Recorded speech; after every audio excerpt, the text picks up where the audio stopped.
Hello everyone. सो आज यहाँ पे हम लोग देखने वाले हैं अवध वाले पार्ट को देखेंगे और साथ में बंगाल वाले पार्ट को यहाँ पे हम लोग देखेंगे। जैसे कि आप लोग को ही पता है कि अंग्रेज भारत में आ चुका है और इनके साथ फाइट लड़ता है, फिर इन्हें अपने में मिलाता है, फिर इनके साथ भी फाइट लड़ता है, फिर इसे अपने में मिलाता है। मतलब ये दो वाले पार्ट तो जीत ही चुका है अंग्रेज अपने हाथ में। और साथ में लास्ट क्लास में हम लोगों ने इनको भी देखा था कि इनके साथ भी किस तरह युद्ध लड़ता है और संधि करता है और फिर इसे अपने में मिला लेता है। मतलब एक एक करके, और निजाम तो खुद मिल जाता है डर से ही। तो एक एक करके हम देख रहे हैं कि पूरे भारत में ऑलमोस्ट सभी प्रांत है ना, वो अंग्रेज के साथ मिल जाता है। बचता है कौन? अवध और हम बंगाल। तो उन्हें हम आज यहाँ पे देखने वाले हैं और इनके साथ भी कुछ ऐसा ही व्यवहार करते हैं जैसे कि और सबके साथ किया था। पहले यहाँ पे देखेगा कि सबसे ज़्यादा शक्तिशाली कौन है, तो उनको टॉर्चर करने की कोशिश नहीं करेगा। जैसे ही उनका बेटा पोता आता चलता है तो वो कमज़ोर होता जाता है। जितना बाप शक्तिशाली या दादा शक्तिशाली हुआ करता था, इतना बेटा पोता तो नहीं होगा ना। ये बेसिक कॉन्सेप्ट है। ये चीज़ आप भी अपने लाइफ में एज्यूम कर सकते हैं। जैसे कि अगर आपके बाप दादा बहुत ज़्यादा ज़मीन खरीद के रख दिया है, मगर आप में से बहुत सारे ऐसे होते हैं कि इतना नहीं खरीद पाते। क्यों? क्योंकि रीज़न है कि ये बहुत ही ज़्यादा शक्तिशाली हुआ करता था। वो बहुत ही ज़्यादा, उनके पास बहुत ही ज़्यादा जो भी दिमाग हो या जो भी टैलेंट हो, वो अपने अकॉर्डिंग वो बहुत कुछ कर पाया, बट आप लोग नहीं कर पाते। बस उसी समय में ऐसे ही। तो उस समय में अंग्रेज का हिम्मत नहीं हुआ करता था कि हम इनके साथ युद्ध लड़े या फाइट लड़े। वो देखता है कब किस वक्त कमज़ोर हो जाए, फिर इनके साथ क्या करता है, युद्ध लड़ने की कोशिश करता है, फिर संधि करता है। और एक दो संधि हुआ, फिर इसे क्या कर दिया, अपने में मिला लिया यहाँ पे। तो बस ऐसे ही है। तो यहाँ भी हम लोग क्या देखने वाले, अवध वाला पार्ट में थोड़ा सा देखिए क्या क्या एक महत्वपूर्ण। देखिए अवध वाले पार्ट में अगर हम बात करें तो काफ़ी सारे वहाँ भी शासक आते हैं और काफ़ी सारे शासक के समय काल में कौन कौन सी घटनाएं हुई थी, कौन कौन सी घटनाएं जो महत्वपूर्ण है आपके एग्जाम के लिए। हाल ही का होती तो बहुत सारी घटना है, पर हमें ये सब चीज़ नहीं पढ़ना है। जो घटना महत्वपूर्ण है आपके एग्जाम के पॉइंट ऑफ व्यू से, हमें इस पॉइंट को ज़्यादा फोकस करना है। तो कि करके हम सबसे पहले यहाँ पे हम लोग देखेंगे अवध। ठीक है, अवध थोड़ा सा देखिए। अवध देखने से पहले हम देखिए कि अवध पहले मेरे भारत में कहा था, तो इस वाले पार्ट में था। जैसे कि अभी हम आपको मैप में देखा है, अवध का जो राजा है ना, अवध के राजा ने मराठा और अंग्रेज का बीच में एक बफर स्टेट का रोल अदा करता था यहाँ पे। अब बफर स्टेट के मतलब पहले आप समझिए क्या होता है। आप यहाँ से समझिए, इस वाले मैप से आपको कुछ ज़्यादा समझ में आएगा। जैसे कि मान लीजिए ये बंगाल है और सामान आपको यहाँ पे ले जाना है, या इस वाले पार्ट पे ले जाना है, या इधर ले जाना है। तो ये अवध होके ही आप देखोगे ना कि आपको दिल्ली जाना है। तो दिल्ली जाना है तो आपको यूपी आना पड़ेगा ना। बस यूपी आना पड़ेगा ना, सिंपल बात है। तो ये एक इसी को ही हम बोलते हैं बफर स्टेट के रोल में अदा करता था। अब अंग्रेज के माइंड में क्या होता था, ये चूकता था कि किस तरह हम इसे अपने कब्जे अपने में मिला ले, ताकि कल की डेट में हमें जो भी टैक्स हो या जो भी कुछ हो वो मुझे देना ना पड़े, या किसी से पूछना ना पड़े कि हम सामान यहाँ से यहाँ ले जाएं कि नहीं ले जाए, अनुमति ना ले। तो बस ये एक बफर स्टेट के रोल अदा करता था ना। आगे यहाँ पे देखते हैं सबसे पहले कौन शासक आते हैं अवध में। तो सबसे पहले शहादत खां आते हैं। अब शहादत खां के बारे में देखेंगे कौन कौन से एक महत्वपूर्ण पॉइंट या फैक्ट इनके समय काल में घटना हुई थी, हम इस चीज़ को देखेंगे। पहले यहाँ पे आप देखिए, ये है शहादत खां। कुछ इमेज बहुत ही पुराना हो चुका है, बट फिर भी हम आपको थोड़ा सा दिखाने की कोशिश किए हैं यहाँ पे। थोड़ा सा देखिए यहाँ पे अवध। ठीक है, यह अवध का पहला सूबेदार था। सूबेदार मतलब शासक हुआ करता था। आप इस चीज़ को समझ सकते हैं। जैसे कि अभी हमें बिहार का मुख्यमंत्री या यूपी का मुख्यमंत्री आप समझते हैं ना, बस यहाँ बस इसी तरह यहाँ भी आप समझ सकते हैं। इसे बुरहानपुर मूलक के नाम से भी जाना जाता है। सीधा क्वेश्चन पूछ लिया जाएगा कि शहादत खां को किस नाम से जाना जाता है, तो आपके ऑप्शन में होगा बुरहानपुर मूलक। तो उन्हें आप टिक लगा सकते हैं। ये सब बेसिक क्वेश्चन है, सीधा पूछ लिया था। ये दो शहादत खां जो है ना, अपनी जो राजधानी है वो कहाँ बनाया था, तो फैजाबाद में अपनी राजधानी बनाया था। तो ये कुछ फैजाबाद यहाँ पे आप देख सकते हैं, जो कि पहले हुआ करता था, अब कुछ ज़्यादा ही चकाचक हो चुका है फैजाबाद। एक चीज़ हम आप लोग को बताते हैं, ये सीधा क्वेश्चन वन लाइन के रूप में पूछ दिया जाएगा कि शहादत खां की राजधानी कहाँ था, तो फैजाबाद था। तो ये सब चीज़ को आप लोग थोड़ा सा अपने अकॉर्डिंग नोट भी कर सकते हैं, नोट डाउन भी कर सकते हैं कॉपी में।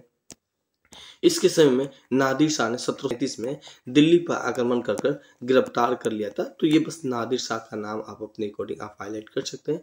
फिर देखते हैं सफदरजंग देखते हैं, और ये कुछ सफदरजंग का इमेज है यहाँ पे आप देख सकते हैं, जो कि हम कौन कौन सी एक महत्वपूर्ण घटना होती है, हम इस पॉइंट को फोकस करेंगे। बस एक ही महत्वपूर्ण घटना देखने को मिलती है।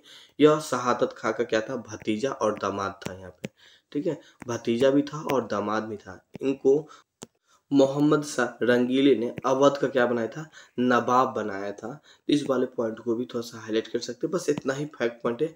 आगे आता है सिराज। ये काफी ज्यादा एक महत्वपूर्ण रोल अदा करती है, और ये कुछ यहाँ पे आप देख सकते हैं सिराजुद्दौला, जो कि एक अवध का ही नवाब में से एक था। यहाँ पे काफी सारा अवध का नवाब हुआ करता था। जाहिर सी बात है, यहाँ पे आप किसी भी प्रांत लो या अभी प्रधानमंत्री लो, तो काफी सारे प्रधानमंत्री भारत के हुए ना, तो बस इसी तरह प्रांत का भी तो काफी सारे यहाँ पे नवाब वगैरह होंगे।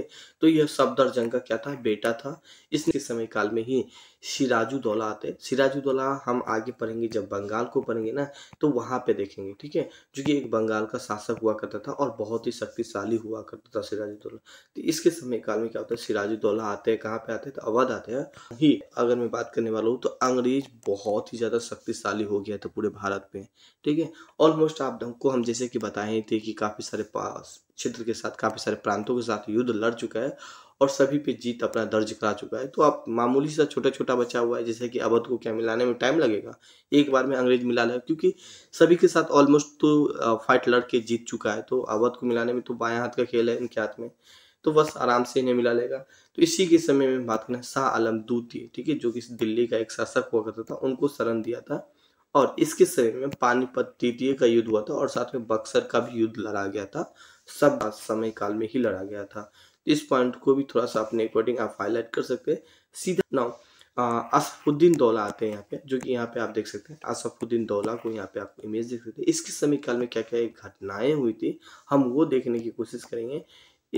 उसने फैजाबाद की जो राजधानी, पहले फैजाबाद हुई करती थी, जैसे कि आप लोग को भी पता है, अब उनको चेंज करके लखनऊ कर दिया गया।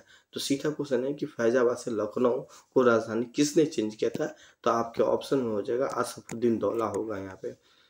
इसके समय में बात करने वाले ईस्ट इंडिया कंपनी का जो गवर्नर जनरल कौन था, तो वारिंग हास्टिंग था यहाँ पे। तो इस पॉइंट को भी थोड़ा सा हाईलाइट कीजिएगा ना। इसने लखनऊ में इमामबाड़ा को बनाया था और इमामबाड़ा जो कि यहाँ पे आप देख सकते हैं, इमामबाड़ा में एक भी पिलर नहीं था, जो कि अभी भी आपको मिल जाएगा लखनऊ में यहाँ पे। नौ अवध का अंतिम राजा का बात करने वाले, अवध का जो अंतिम राजा हुआ करता था वाजिद अली शाह था। और इसके समय काल में बात करने वाले गवर्नर जनरल कौन था, तो लॉर्ड डलहौजी था यहाँ पे इसके समय काल में। और यहाँ पे बात करें, जब अंग्रेज 1856 में, क्या हुआ 1856 में अवध पे कब्जा कर लिया और वाजिद अली शाह को कलकत्ता में नज़रबंद कर लिया। अब देखिए मैं आपको एक चीज़ समझा देता हूँ। जैसे कि अभी हम लोग क्या देख रहे थे, अवध वाले पार्ट को देखे थे। 1856 का समय काल में ऑलरेडी आप लोग को पता है कि हम 1857 क्रांति देखने वाले हैं और 1857 क्रांति में अंग्रेज को ही जीत होती। हाल ही का अंग्रेज बहुत ही ज़्यादा शक्तिशाली होता पूरे भारत में। तो अवध को मैं जैसे कि अभी बता दें कि अवध को मिलाने में टाइम नहीं लगेगा उन्हें। तो उन पे क्या करते हैं, उनके साथ युद्ध कोई नहीं लड़ता, क्योंकि ऑलरेडी इतना ज़्यादा शक्तिशाली होते नहीं है। तो बस उन्हें अपने कब्जे में लाता है। जो अवध के शासक थे उन्हें नज़रबंदी कर लिया। नज़रबंदी मतलब उन्हें, मतलब अवध से उठा के एक जगह पे रख देना, ताकि उनका फ़ोन कॉल या कोई मैसेज से किसी जनता के पास न जा सके। यहाँ पे मालूम चले कल के डेट में जनता को कि इनका जिंदा भी है या मृत्यु हो गया या जो भी हो, ये सब चीज़ नहीं मालूम हो पाता है। तो बस उन्हें क्या करता है, नज़रबंदी कर लिया गया था।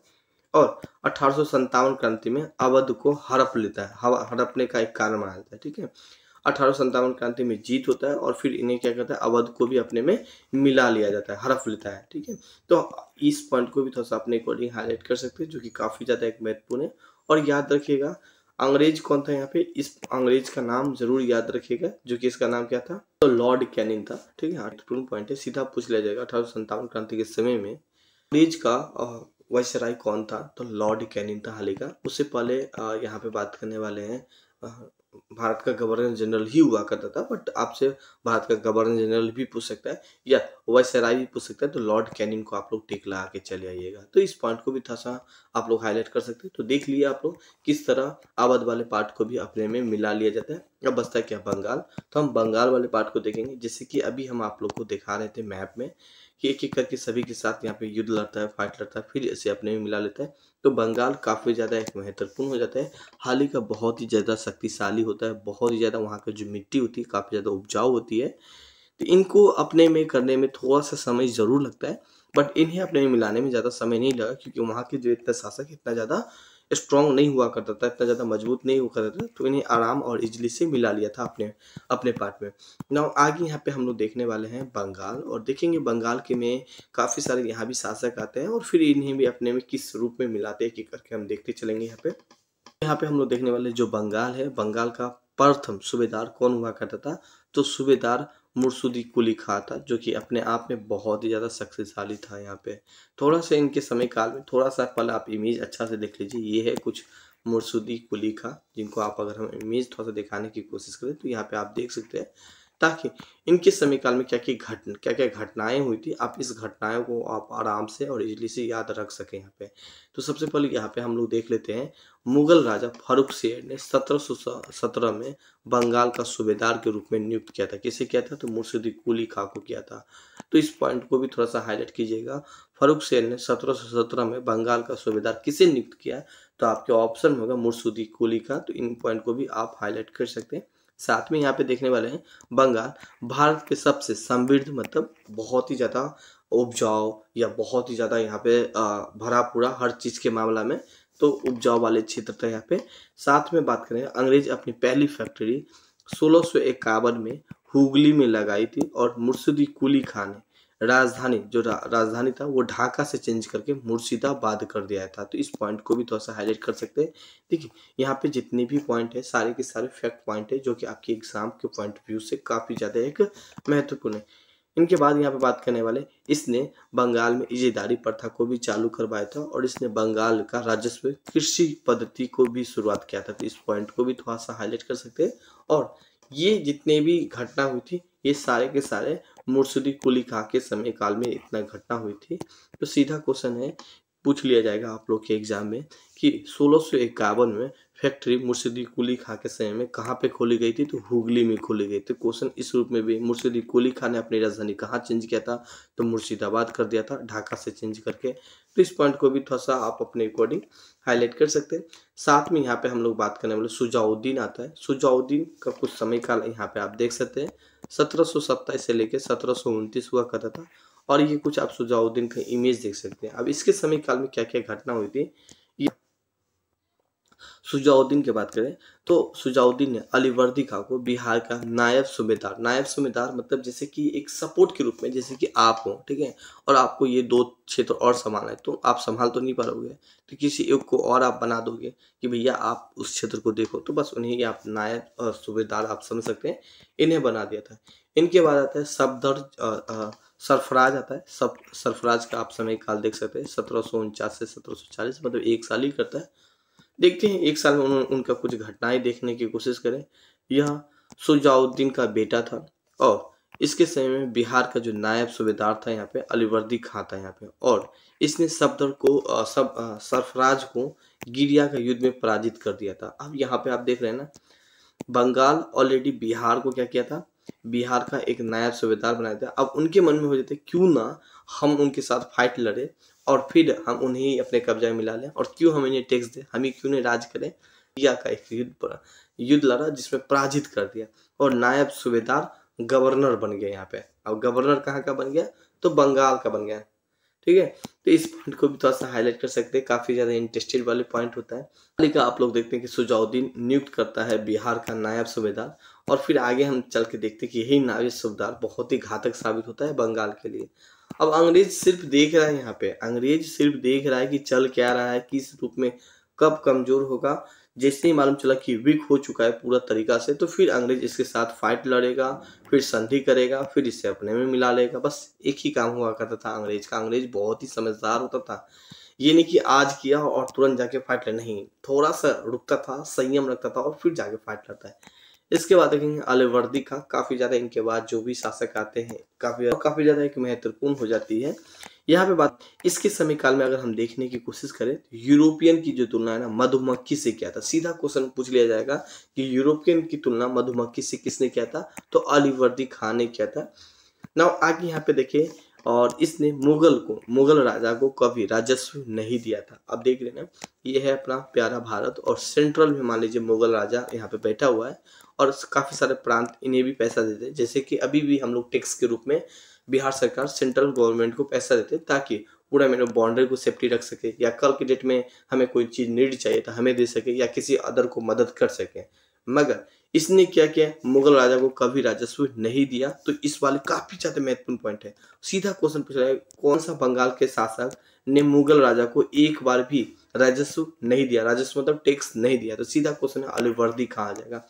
अब देखिए यहाँ पे अंग्रेज बहुत ही खुश होता है। अंग्रेज क्यों खुश होगा? क्योंकि वो तो चाहता ही था कि किस रूप में भारत में अपने फाइट लड़े, सारे के सारे कमजोर हो जाए, कोई एक दूसरे को देखना ना पसंद करे। तो बस इस पल का ही तो इंतजार करते हैं। जैसे ही मालूम होता है कि ये सारे के सारे अपने एक दूसरे को देखना नहीं पसंद करता है, फिर अंग्रेज सीधा के सीधा फाइट लड़ लेता है यहाँ पे, और फिर संधि करता है, फिर मिला लेता है कि भैया आप मेरे साथ मिल जाओ, हम आपको देंगे, आपको जो चाहिए वो हम आपको फुलफिल करेंगे। फिर देखते हैं इनके बाद इसने मराठा के खिलाफ क्या कहता है, एक वर्धमान का युद्ध भी लड़ा था यहाँ पे। ठीक है, तो ऑलरेडी हम लोग मराठा देखे दोनों को बहुत ही ज्यादा शक्तिशाली हुआ करता। अलीवर्दी खां का बात करें तो 3 बेटी थी, तीनों बेटी का शादी हो चुका था। अब यहाँ पे देखेंगे अलीवर्दी खां का बेटा नहीं था, तो आप शासक कौन करेगा बंगाल में, तो बेटी का ही जाहिर सी बात है कोई बेटा होगा या बेटी शासक करेगा बंगाल में। तो बेटी का शादी हो गया था। एक बेटी का नाम था घसीटा बेगम, जिसकी शादी कहाँ पे करवाया था, ढाका में करवाया था। एक बेटी का नाम था शौकत जंग, जिसकी शादी कहाँ पे हुआ था, पूर्णिया में हुआ था। एक बेटी का नाम क्या था, अमीनो बेगम। अब अमीनो बेगम का जो बेटा था सिराजुद्दौला, ठीक है, जो कि अलीवर्दी खां का क्या था, एक नाती था यहाँ पे। अब उनकी शादी कहाँ हुआ था, तो पटना था। आगे हम देखेंगे जो शासन कौन करता है, सिराजुद्दौला यहाँ पे शासन करता है।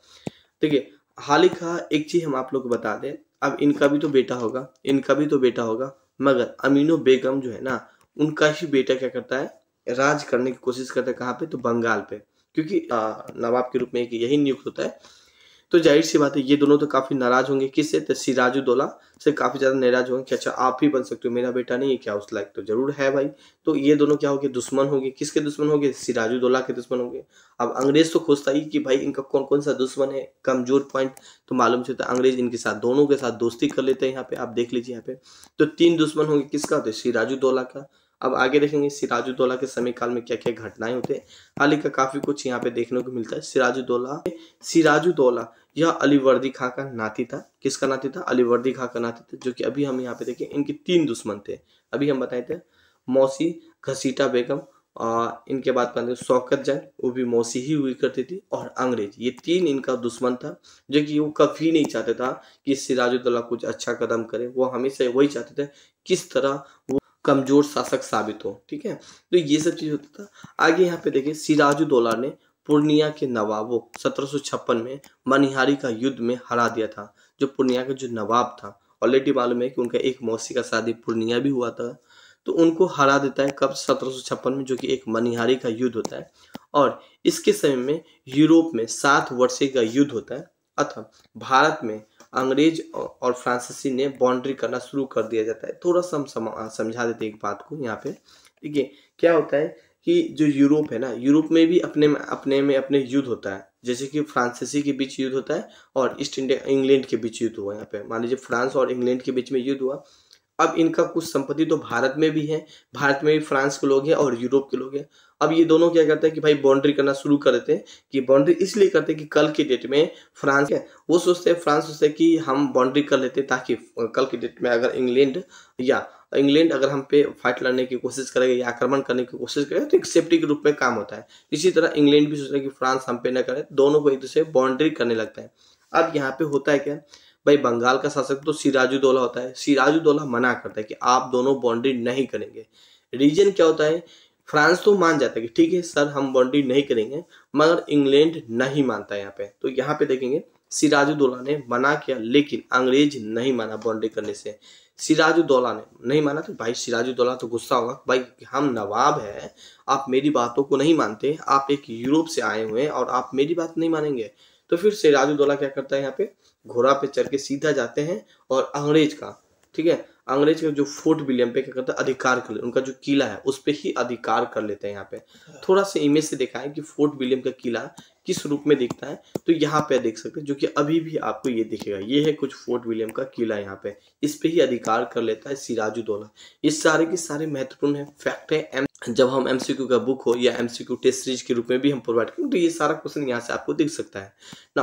आगे यहाँ पे बात करें सिराजुद्दौला ने, ठीक है, कुछ अंग्रेज को एक कोठी में, तो आप 10 बाय 10 कमरा समझ सकते हो, उसको छोटा सा एक कोठी था जिसमें काफी सारा अंग्रेज को क्या कर दिया था, बंद कर दिया। छोटा कोठी में बंद कर दिया, यहाँ पे काफी सारा अंग्रेज को यहाँ पे बंद कर दिया था।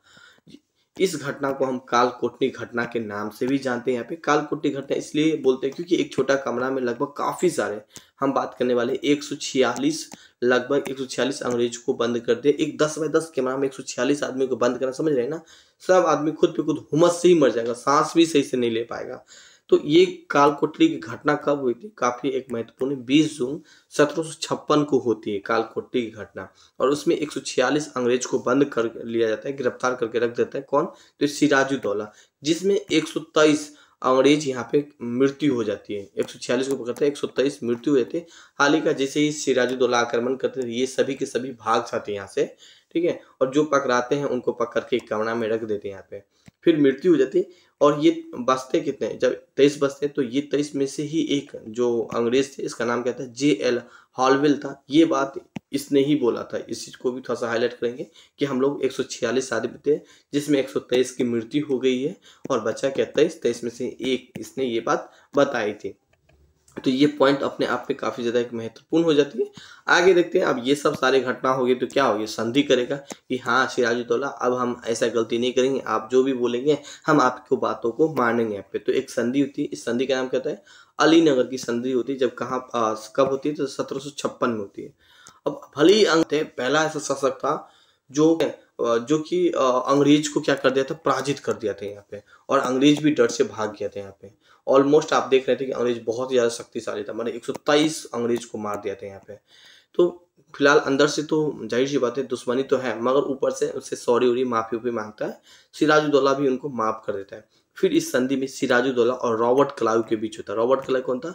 एक अंग्रेज का गवर्नर, आप समझ सकते हैं यहाँ पे। और इस संधि के अनुसार कंपनी को पुनः अधिकार वापस दे दिया जाता है, जो भी अधिकार था उन्हें वापस कर दिया जाता है, और कंपनी अपने क्षेत्र को बाउंड्री करने का भी अनुमति मिल जाता है। साथ में सिक्का डालने का भी अनुमति मिल जाता है यहाँ पे। देख रहे हैं ना, संधि होता है, मगर जो भारत के शासक या बंगाल के शासक देख रहे हैं, इतना ज्यादा कठोर नहीं था। उन्होंने बोला चलो ठीक है, हम आपको माफ कर देते हैं, आप बॉन्डिंग कर सकते हैं, मगर ऐसा गलती मत कीजिएगा, हम जो बोले मेरी बातों को मानिएगा। ये बात बोल के अपना बॉन्डिंग वगैरह वापस सब कुछ कर दे, बॉन्डिंग वगैरह आप घेर सकते हैं, साथ में सिक्का वगैरह भी ढाल सकते हैं। मगर अंग्रेज तो बहुत ही शैतान था ना, वो हमेशा चाहता था कि किस रूप में आप कमजोर हो। मगर आगे यहाँ पे हम देखेंगे एक प्लासी का युद्ध होता है। प्लासी के युद्ध से होने से पहले कुछ संयंत्र देखेंगे। क्या संयंत्र होता है वो हम आपको दिखाने की कोशिश करें। तो रॉबर्ट क्लाइव ने निम्नलिखित अधिकारियों को अपने में मिला लिया था। जो बात करने वाले सिराजुद्दौला था, सिराजुद्दौला का काफी सारा, भाई वो अकेले तो फाइट नहीं लड़ेगा, उनके काफी सारे सेना होंगे, उन सेना के साथ साथ बात करने वाले हैं, काफी सारे उनके पास पैसा भी चाहिए। भाई युद्ध लड़ने जा रहे हैं या किसी के साथ फाइट लड़ने जा रहे हैं या किसी चीज को चलाने के लिए काफी कुछ की जरूरत पड़ता है। तो बस इन सभी को अंग्रेज अपने में मिला लेता है और फिर फाइनली एक युद्ध लड़ता है, जिस युद्ध का नाम होता है प्लासी का युद्ध। हम देखेंगे नेक्स्ट वीडियो में। अब देखते हैं किसी किसी अपने में मिला लेता है। तो मीर जाफर को मिला लेता है, जो कि मुख्य सेनापति था, जो कि महान विश्वासघात किया था सिराजुद्दौला के साथ, मगर ये अंग्रेज में मिल जाता है। मतलब कल के डेट में अंग्रेज फाइट लड़ेगा सिराजुद्दौला के साथ, तो ये साथ नहीं देगा, ये किसका साथ देगा? अंग्रेज का ही साथ देगा। 4 लाथिब था, जो कि सेना का नया का भी अधिकारी था। राय दुर्बल था, दीवानी अधिकारी था, मतलब सभी को। जगत सेठ था, बंगाल का सबसे बड़ा एक व्यापार था। अमीर चंद था, जो कि एक सबसे धनी व्यापारी था यहाँ पे। तो इन सभी को अंग्रेज अपने में मिला लेता है, और साथ में इनकी 2 मौसी होती है, जो कि ऑलमोस्ट इनकी दुश्मन होती थी। ये सभी मिल चुका है, साथ में सभी को यहाँ पे बात करें अंग्रेज के साथ में आ चुका है। अब सिराजुद्दौला तो बचा अकेले, तो जाहिर सी बात है हार तो होना ही होना है। थोड़ा सा और एक पॉइंट देखें भाई, अंग्रेज तो बहुत ही शैतान था, बट इंडिया के लोग समझ नहीं पाता था कि ये भले ही आपको ही कमजोर कर रहा है। देखते हैं यहाँ पे अमीर चंद क्या करता है। अमीर चंद ने अंग्रेज से 30 लाख रुपया और साथ में सिराजुद्दौला के आधा खजाना का बात पे मानी थी। मतलब अमीर चंद बोला था कि हम आपको एक ही शर्त पे साथ देंगे, जब आप हमें 30 लाख रुपया देंगे और सिराजुद्दौला का आधा खजाना देंगे, तब हम आपके साथ दे देंगे। तो बोला ठीक है भैया, अंग्रेज मान गए कुछ पल के लिए यहाँ पे। मगर बाद में अंग्रेज तो बहुत ही हरामी था, उसने क्या किया था? बहुत ही शैतान था, हरामी उठ काटना, बहुत ही शैतान था। उसने क्या किया यहाँ पे? अमीर चंद्र को यहाँ पे क्या कर दिया? हत्या करवा दिया था। अमीर चंद्र को हत्या करवा दिया था, और उसके बाद क्या शुरू होता है? प्लासी का युद्ध शुरू होता है। अब हत्या क्यों करवा दिया था? कि उनको पैसा ज्यादा चाहिए, जो कि अंग्रेज को पसंद नहीं था। उस समय बोला ठीक है ठीक है, बाद में उनको बोला कि हत्या करवा दिया था। तो अब लास्ट क्लास में हम लोग क्या देखेंगे? प्लासी का युद्ध देखेंगे, ठीक है। प्लासी के युद्ध में कौन कौन सी घटनाएं होती है, कौन कौन से एक महत्वपूर्ण फैक्ट है, हम सारा कुछ यहाँ पे डिस्कस करेंगे। तो आज का क्लास हम यहीं पे समाप्त करते हैं। आई होप आप लोग को पसंद आई होगी। Thank you. और हाँ, हम आप लोग के लिए इन सभी का हम MCQ, हम आप लोग को बुक भी प्रोवाइड करेंगे, और साथ में इनका जो नोट्स है ना, इनका हम बुक के रूप में प्रोवाइड, ताकि कल की डेट में आपको सामने हो तो आपको पढ़ने में कुछ ज़्यादा ही मजा आवे, ठीक है, जो कि एक हार्ड कॉपी के रूप में होगा। Thank you and have a nice day.